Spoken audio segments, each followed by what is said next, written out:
All right, Steeler fans, it's the second half of the Friday podcast. It's time for the All Betz Are Off segment. We have a lot to talk about. I teased this in the first half as I talked about best and worst case scenarios with the Steelers quarterback situation. We talked about the latest rumor with Trevor Lawrence, which might be fake, might be false. Who cares? We talked about it. And you, in perfect timing, Jeremy, had an article run Thursday morning at SteelCurtainNetwork.com all about the Steelers' options, what they can do, what's the cost. And this was before the Trevor Lawrence crap hit the fan. So it doesn't matter. We can still talk about your options. I guess for me, I read your article. I obviously edited your article. When I look at your article, you bring up a lot of valid points. But before we even dive into the minutia and the players, like you bring up the first player is trade for Matthew Stafford in your article. Mm-hmm. Isn't that a move, though, that the Steelers would be like, we're just a quarterback away? Like, if we just get a quarterback, we're contenders. Do you really think the Steelers are there?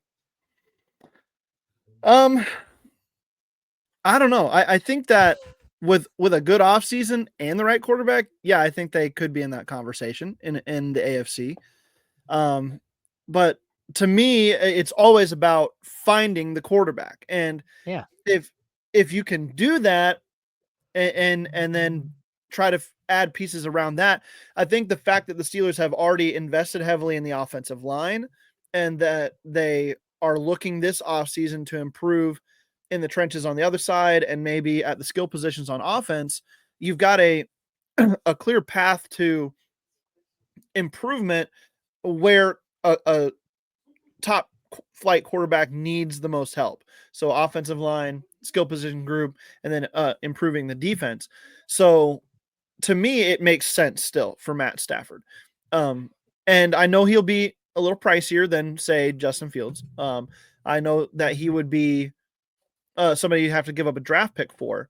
But the way he played this last year and the type of skill set that he has still, it hasn't dropped off really at all. He wins pre-snap like he's done for years now, but he also has the arm talent and the physical ability to play the game at a high level at 34 years old. I think he's got, or 36 years old, sorry, for Stafford. I think he's got 2 to 3 more years of high level play left in him if he's motivated to keep playing. And it sounds like he is. I just don't know if the fit in LA is as good anymore. I think he'd be a great fit in Arthur Smith's system. He'll use the whole field. And with how he can elevate the players around him, I think it improves the Steelers enough to where you are talking about them as more of a contender than they have been the last few years. We thought maybe Russell Wilson could get them to that status this last year. Didn't work out. Now, Matt Stafford, who you know for sure every year he's played has been a top 10 quarterback, basically in the back half of his career, at least. I think that he automatically gives you that. So to me, it would be still worth the move. What do you think it would cost? Because in your article, I'm looking at it right now as we record, actually, it says cost is high. What do you think it would take to get Matthew Stafford on the Steelers roster, if that's the way they would want to go? Yeah. So the high cost is basically, and I put it in there, like draft picks, contract amount that you're going to have to pay the guy. I mean, are you how high a draft picks would it be if you're also going to absorb the contract? Yeah, to me, that's a day 2 and a day 3 pick, so multiple draft picks, in my opinion, for him. There's a chance you could get him for a second or a third only, if you're willing to take on some of the contract from the Rams, and I think that they'd be willing to work that out. But either way, you're not just adding a guy in free agency for dollars, right? You're having to spend draft capital on it as well. So that's where the cost comes in. But for me, so let's just say it's a 3rd round pick and a 6th round pick for Matt Stafford, plus you take on some of the contract. Totally worth it for me. The Steelers have cap space to work with this offseason and plenty. They've got 8 draft picks to work with in the draft this year. So to me, it makes a ton of sense, despite the higher cost. And I know that you're not going to compare him like cost wise to, say, paying a 25-year-old Josh Allen a few years ago with the highest NFL contract or something like that. So it's not that high, but it's a upper tier quarterback contract and some draft capital. That's why I come up with the cost as being high there. Yeah, it's interesting. I'm intrigued by that. I don't necessarily think that's the way that they should or would go. But you also have number 2 to re-sign Justin Fields in free agency. You said the cost is medium to low. Explain that. Why do you think that it's a medium to low cost? I don't think he's going to cost financially that much. Yeah. So I think there's going to be a fairly vibrant market for him based on reporting out there from plugged in guys like Jeremy Fowler. There's some talk that he's going to be getting looks from teams. And you've got teams like the Raiders who literally have no quarterback to deal with, and they've got a brand new head coach. You've got, the Giants, they've got nobody right now to work with. Maybe a team like the Rams. The Jets. Yeah, maybe a team like the Rams, if they move on from Stafford, they're going to need a quarterback of some kind. So I think it's going to be fairly robust for him. Now, I don't think anybody's going to be out there saying, we're going to pay you $30 million a year for the next 2 years to be our starting quarterback. So that's why it ranges in that low to medium here for me. That's all financial cost. I think 20, maybe $25 million a year for 2 years is on the table for Justin Fields, depending on how the market goes, because you've got to think about it too. The market is the free agency market is not good this year, and the draft market is not good this year. And you've got still 6 or 7 teams that need a quarterback, and teams are going to look at what he did in Pittsburgh this last year. And I think that they're going to see potential out of him still in a stable situation, and they're going to want to take a flyer on that upside. You didn't say 25 a year, did you? Yeah, 25 a year. $25 million a year? I think it is could what push you're giving that. Justin Fields? So I'm not going to give him that. I'm not going to give him that if I'm Pittsburgh. No, I'm going to say, I'm just saying that there could be teams out there that are desperate enough with high enough cap to spend that might go for something like that. You might get lucky if you're Pittsburgh that some of the higher cap teams like the Patriot or guys with higher cap space, like the Patriots, they've got like $122 million to spend this offseason. They've got their quarterback, so they're not going to be going after him. But there's still a few teams up there that need quarterbacks, and he's gonna have a more of a robust market than I think many would say. His market value on Spot Track is like $8 million or something like that. 8 to That's 10 way is what too it low. says. Yeah, it's way too low for me. I was thinking like the 15 area. Sure. I wasn't sniffing 20. I'd be fine with 15 million a year. You bust that over 3 years and you can manipulate the numbers. Omar's great with that. I think for me, the rest of your options in the article, and people can still go check this at steelcurtainnetwork.com. Those top 2 are the only ones I'm interested in. Okay. Like really, let's be honest. Trading for a proven commodity is what number 1 is, whether it's Matthew Stafford. We know that the Trevor Lawrence thing is probably nothing, but you also have trade for Geno Smith, sign Sam Darnold. I'll say this about Sam Darnold. I think Sam Darnold is a capable quarterback. It's got to be the right coaching staff. It has to be the right scheme, and he has to have the right talent around him. I don't think that's in Pittsburgh. So I don't think that would fare well. You have trade for Derek Carr. God help me. Please don't do that. Re-sign Russell Wilson. Again, pass. And then draft a day 2 developmental prospect. I want to talk about the one you just said, a day 2 developmental prospect. Who are some of the people that fit that category? Jalen Milroe is one of those guys. Yes. Some are saying that Will Howard could sneak into the first round. Oh, I think that Jackson Dart, oh my gosh, like that guy went from a 3rd round pick to now people are saying he's going in the 1st after the Senior Bowl. Who are some of the names? Is that really it for a day 2 player that could be a developmental quarterback?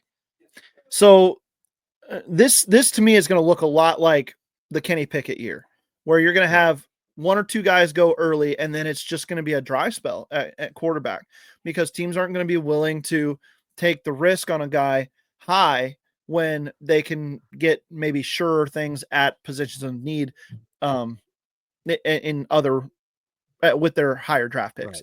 So you've got Cam Ward, you've got Shadur Sanders. Those are the 2 first-round picks, in my opinion. And outside of that, I don't see any other quarterbacks going in the first round. I don't see Jackson Dart sneaking into the first round personally. I definitely don't see Will Howard sneaking into the first round. He's got traits. He's got size. He's my favorite quarterback in the draft. I'm not saying I would rank him the highest, but he's my favorite guy from the skill set, the fit with the Steelers. So he'd be the one that I'm targeting here specifically. But then you have an exceptional freak athlete like Jalen Milroe that could be sitting out there on late day 2, even early day 3, depending on how everything falls. Those are the kind of guys that I'm looking at here. And if you end up starting them in 2025, then you are what you are at that point, which is an organization trying to rebuild. You're going to have a high draft pick next year. I think the Tomlin magic ends if you have to start a Will Howard or a Jalen Milroe as your top quarterback in week 1. So there would be a bridge guy thrown in there somewhere. But as far as attacking it, to me, those are the guys you look at. Tyler Show out of Louisville is a day 3 guy. I like Kyle McCord, former Ohio State quarterback who played for Syracuse this last year, had a great year there. He's got NFL traits. So there's some options there if you're wanting to take a flyer on a developmental prospect late day 2. But if I'm the Steelers, I'm not sniffing one of these first round guys because I don't want to trade up to go get a question mark like that early enough in the first round. I can address other needs there. And I'm not going to reach for one of these day 2, day 3 guys in the first round either. If the Steelers pick Jackson Dart with the 21st overall pick, that's a wasted pick in my opinion, based on the value at that point. That kind of sounds very similar to 2022.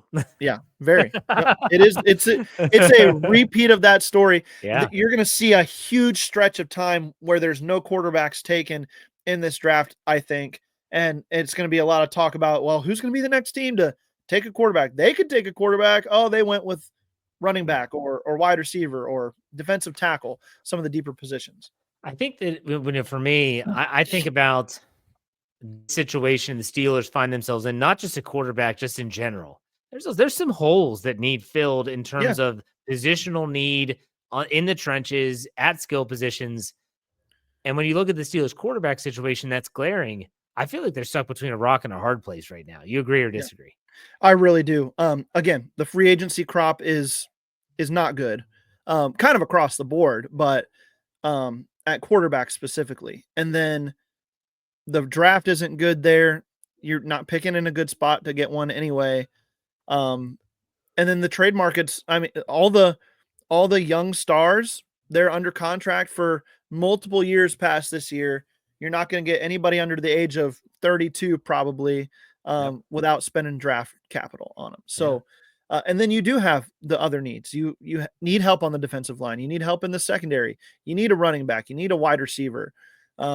You need offensive guard, maybe even a third offensive tackle in this draft. So there's plenty of areas to spend money, a nickel corner and draft capital. So there's a lot to do, but if you don't have the quarterback and you're the Steelers, it doesn't make sense. Anyway, you're just the same thing you always were. So either, I guess the way I would put it is this: go all in on somebody like a Matt Stafford and see what that can do with the stars that you have on the defense and some supplemental pieces that you had this offseason. Or the thing they won't do, go get Marcus Mariota. Go get Andy Dalton and put him on this roster.